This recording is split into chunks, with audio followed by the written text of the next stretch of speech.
Welcome to Paul Champlina's Talking Property channel. Welcome to our first edition of Lifetime Stories and Property, where every month I'll be inviting a guest from all different backgrounds, but someone who's excelled in their career and has strong views and understands property.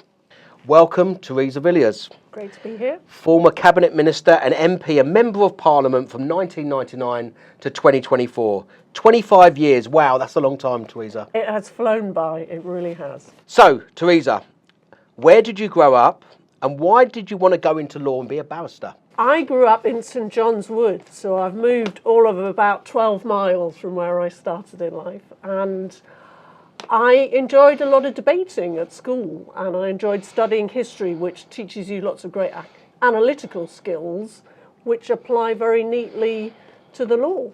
So that's what I decided I would like to study at university, and I enjoyed my legal studies, and I thought I would give a go at becoming a barrister and putting those communication abilities into practice at the bar.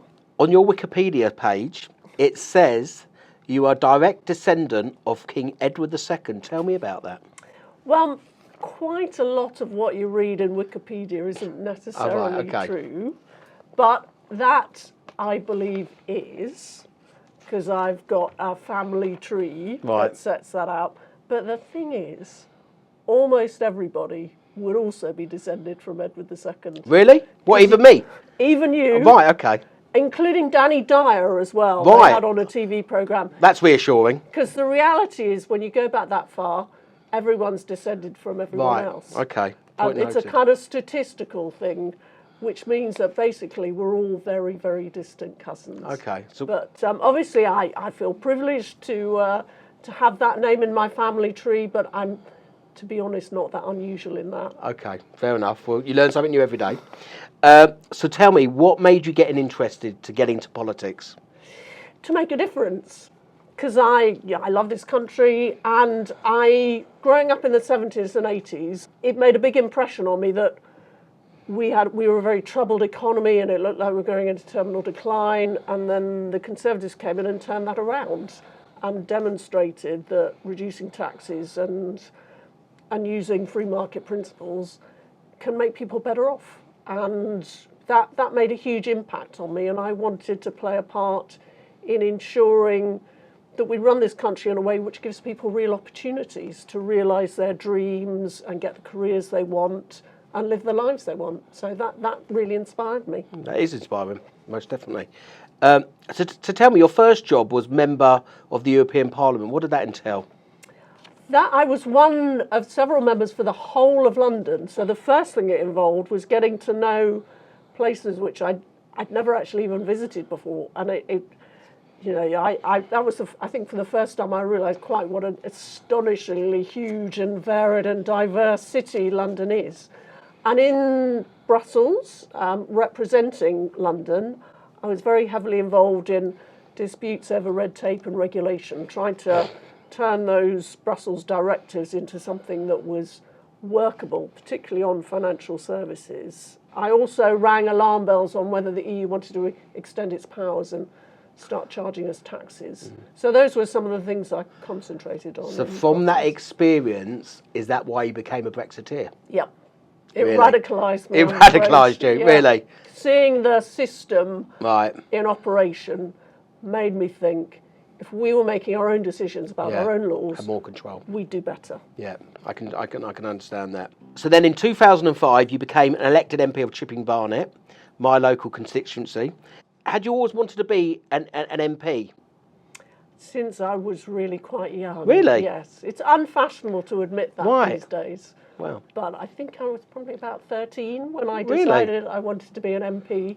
And it was such an honour and a thrill for me to realise my lifetime ambition. Not many people get to do that. No. And I did. So I feel I'm very blessed and lucky as a result. And you were an MP until last year, 2024? Until 2024. I did not survive the big election disaster for the Conservatives, which I'm sad about, but at least I had 19 great years representing Barnet. I bet time just flew, didn't it? Yes, You absolutely. did. So tell me, I want to talk about just the part of when you were part of the coalition government in 2010. Talk to me about how you ended up on the cabinet and how different that is to actually being an MP in a constituency. Yeah, well, it's a whole extra sort of tranche of work that you need to do. You need to find sort of more hours in the day to do it. I started out as transport minister, and I was involved in a lot of projects like the transport for the 2012 Olympics. I would have been the one that was sacked if it had all gone wrong, but thankfully it Yeah, didn't. went well. And I was also very involved in Crossrail, which is now the Elizabeth line, which Yes. is one of the busiest and most successful railways in the country. But as you say, at that point I got promoted to be a member of the cabinet. And I'm only about the 35th woman ever to be appointed to the cabinet. I was Secretary of State for Northern Ireland. And it was a brilliant job to do. In many ways, quite tough because one is,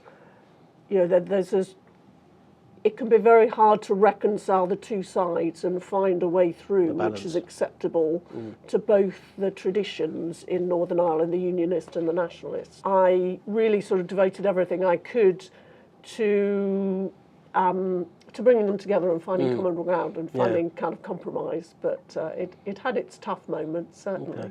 No, I bet it did. And I remember when you were the Cabinet Minister for Northern Ireland. So I'm going to ask you this question. Prime Ministers, Boris, David Cameron, Rishi Sunak. Who else did you serve under?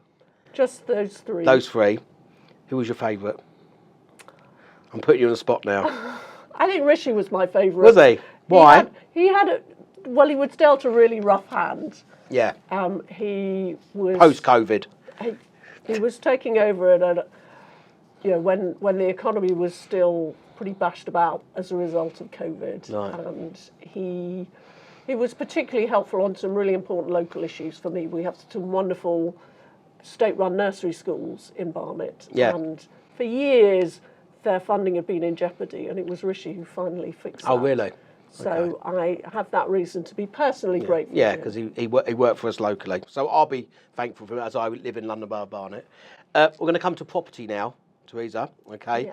Yeah. We have a population of approximately 70 million people and have a terrible housing crisis. You represented an out of London borough with growing population, unprecedented high house prices. You are champion of the Green Belt, yeah? Do you agree with the current government plans of relaxing planning rules? And how do you think you can square that circle? I think that the government's wrong to reduce protection for the Green Belt. I mean, there may be some of their other planning reforms which are workable, but particularly the Green Belt ones I think are very damaging because the Green Belt's performing a crucial task, particularly in a neighbourhood like where we are now. It's preventing urban sprawl and providing a sort of. But where do we build the houses? We build them on big regeneration sites. I worked with Michael Gove in the previous government to have strong protections for the Greenbelt, but make sure we delivered the volume of homes in what he called the Docklands 2.0 approach. So it towards the east and south of London, delivering significant volume of homes, and also looking at the rest of the country. At the moment, there's a danger that the housing targets are really focused on the southeast, when actually they need homes everywhere, all around the country. And our great cities of the North and Midlands could certainly accommodate greater densification. So there are plenty of brownfield urban regeneration sites, particularly if the government invests in cleaning them up to make it more economic for those to be used for housing. That could deliver the numbers without the severe harm that would be done as a result of the loss of the Greenbelt. Okay, interesting. It's always been about home ownership, Theresa. Now we're faced with permanent large private rental sector, not just younger people renting, but also an older generation of people renting. We have a soaring rents in an industry that is not seen as fit for purpose. In your last government, when they put forward the Renters Reform Bill, it failed to go through, despite the work that had been consulted in the industry. Tenant organisations, cross-party support. and it didn't go across the line. It ran out of time, and a number of MPs, including yourself, expressed opposition and concerns. Why did you take that view that the bill should not be passed at that time? I did want the bill to pass. Right. At the start of the debate on the bill, I put my name on a number of amendments because I was worried about some elements of it and I wanted the government to look at them. And they did take on board a number of the points that were made in those amendments. So at that point, I was very clear that I was going to vote for the bill, and I took my name off the backbench amendments. And I spoke to you about, obviously, the court delays, didn't I, at the time? That is a crucial problem, and we were given reassurance as MPs that the government was very serious about dealing with court delays, because that is, of course, the big anxiety about losing Section 21. If everyone has to go through the courts to get their property back, then that could compound the problem and cause really serious difficulties for landlords. So with the removal of Section 21, you've got to ensure that the possession process through the courts is working much better than it is now, and frankly better than it has done in the past as well, because it's never been exactly easy. So that was a big point that we were pressing ministers to tackle, and I think they've done enough. That's why I certainly would have voted for it, and I was urging my Conservative colleagues, we really ought to back this compromise, because if we don't, and there's a change of government, we might get something that is even worse. And that's effectively what's happened. What would you do to encourage a healthy property sector? I think one of the things is to address the issues with the bill and the Renters' Rights Bill, and also the issues that we've just been speaking about in terms of where the courts work. We've got to make sure that all the regulation of landlords is proportionate, and also I think it's usually a better idea to make sure that current rules are working effectively before you start introducing new schemes. I know. And I think general efforts to professionalise the landlord sector and support landlords in making sure they're complying with all the rules. Because I think what often gets forgotten in this debate is that the vast majority of landlords do a really good job for their tenants, take real care, invest in their properties, and if we, there's very often a one-sided debate in the media, and they pick out certain poor cases where landlords have behaved badly, and I think that really misrepresents the reality of. But is that a case of the tenant organisations campaigning better? Maybe they've got more resource, like the likes of Shelton and so forth, where they have a lot of resource, media resource, that their messaging's getting out more clearer than maybe what a landlord's message is? That could be part of it, certainly. One of the good things about both the Renters' Rights Bill and its predecessor, the Renters' Reform Bill, is a focus on improving standards, the quality of property, because there clearly has been an issue with some landlords on that. Definitely. And I saw it in my constituency postbag, although most often with the social landlords rather than the private sectors. And do you think, on that point, do you think the condition of properties are worse in the social sector than the private sector? That would be the impression you get from the caseload that I had, but obviously it's not sort of a statistically evaluated example. And do you think there is a future for small landlords in the private rental sector? Yeah, I do. I think it would be a real shame if they felt that they were being pushed out. What we need to do with this new legislation and these reforms is make sure we get a sensible balance that gives tenants more security but is also fair to landlords, because we don't want to repeat what seems to have happened in Scotland with some new rules, meaning withdrawal of landlords from the market and fewer properties and higher rents. That's right. Yeah, definitely. So do you think the introduction by George Osborne in 2017 of the abolishment of mortgage interest relief was a bad idea, knowing what we know now, because it's forced a lot of landlords to leave the sector? It was a very, very tough decision, and we were in the middle of a deficit crisis, so it was one of a number of decisions we didn't necessarily want to have to take. But it has been very tough on landlords, and it seems particularly harsh in that every other business is generally allowed to deduct interest. Well, that's right. You're taxed on turnover, not on profit. That's what landlords go through when they have an interest-only mortgage. Yeah, so landlords as a business are being treated differently to the way other businesses are taxed. And it has been really tough on them. I raised it many times with ministers, and I hope that in the future there might be some scope to reverse it and go back to the old system, but that always depends on the public finances. There simply may not be latitude. It's balancing the books, isn't it? I'm afraid that is crucial. Definitely. You touched on it before, but I presume that when you were an MP for Chipping Barnet, you received lots of communications from renters.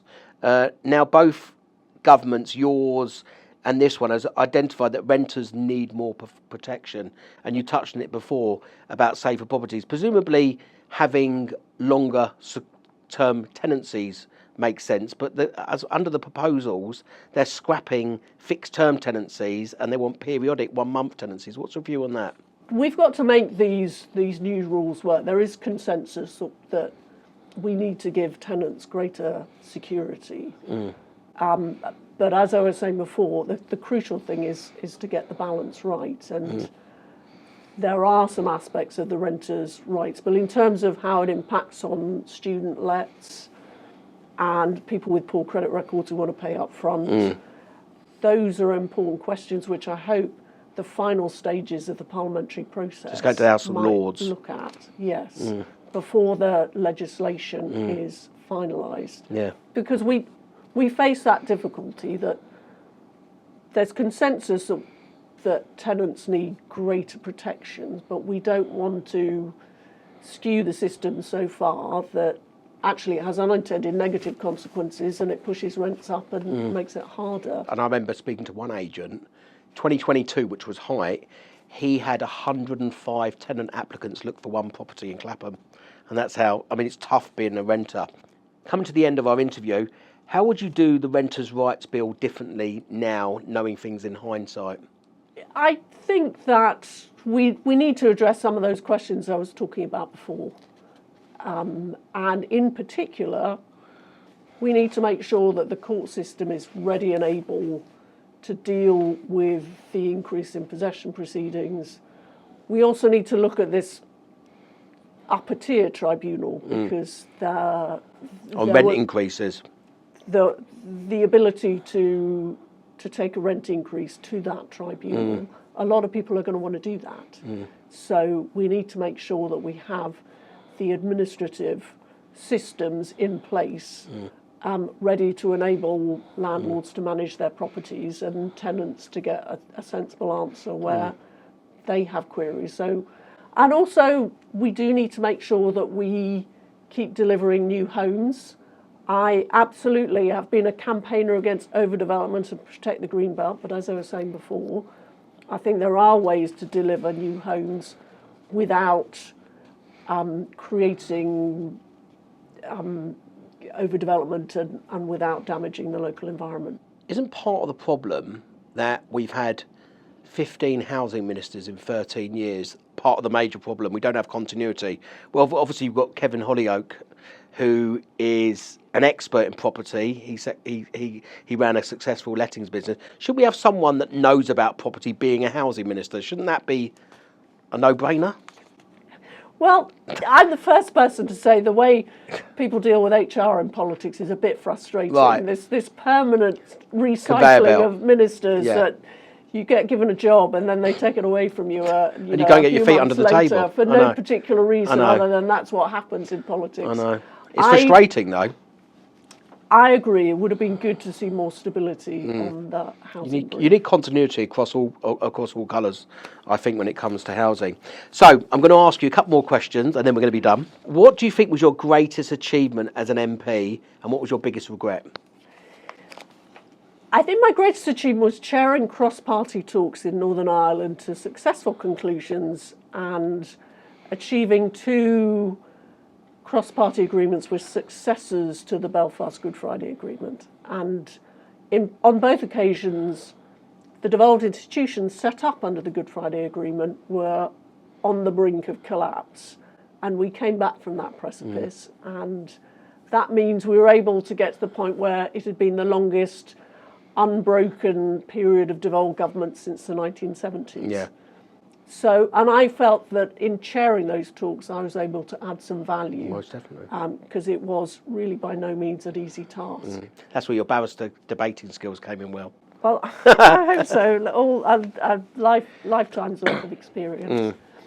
And my greatest regret, well, there are quite a few, but I suppose for the moment my greatest regret is I didn't manage to persuade the good folk of Chipping Barnet to return me as their MP on the 4th of July last year. I voted for you, 1,000,000,000%, because you were a great MP, and I would say to any landlords out there or anyone that's watching, you can outreach to your local MP, and you were really accommodating and really engaging, and I really appreciate that because I felt really strongly about my industry and the landlords leaving the sector. I called it 5 years ago. I was really worried about it, and you listened, and you even mentioned and raised some of our stats in the King's speech. I really appreciate that. Yeah, well, I found that discussion really helpful, and it's such a great example. I did drive you mad, though, I must admit, so I do apologise. Not at all, but it's. I mean, that's why our democracy is really strong, because you just get a constituent sort of contacting you out of the blue who's incredibly well informed on a particular sector, and that really shaped my view of what we should be doing. And as you say, I was able directly to raise in Parliament a number of the points that you raised that your clients were having problems with. And I would say that to anyone out there watching this YouTube channel, that if you feel strongly about something, you can campaign, you can engage with MP. Just don't be apathetic and think, actually make the effort to engage. It's really important. And I should also say, I forgot to mention, I am a landlord myself. I have a buy-to-let flat. There you go. So just to be transparent. Fantastic. So how do you like being a landlord? Well, I kind of... Have you ever had a bad tenant? No, I delegate it all to my... So you've got an agent? I've got an agent, So yes. Would you say, as a landlord, if you're not a full-time landlord, always think about getting a letting agent to fully manage? I certainly couldn't cope without my letting agent. Tell me an interesting fact about Theresa Villiers that the viewers wouldn't know about you. Oh, well, I think I probably struggle with it. I suppose a slightly obscure fact is I like reading science fiction books. So, last question. What's next for Theresa Villiers? Well, I don't know. I'm on a career break, trying to work out what to do with my life after 25 years in elected office. Interested in new careers in the business world, but also I was an academic immediately before going into politics. So going back to our world-leading university sector is something that I'm also looking at really seriously and would love to do if the opportunity came up. Lovely. Theresa Villiers, thank you for joining me on Lifetime Stories and Property. It's a great pleasure. Thank you. Subscribe now to Talking Property.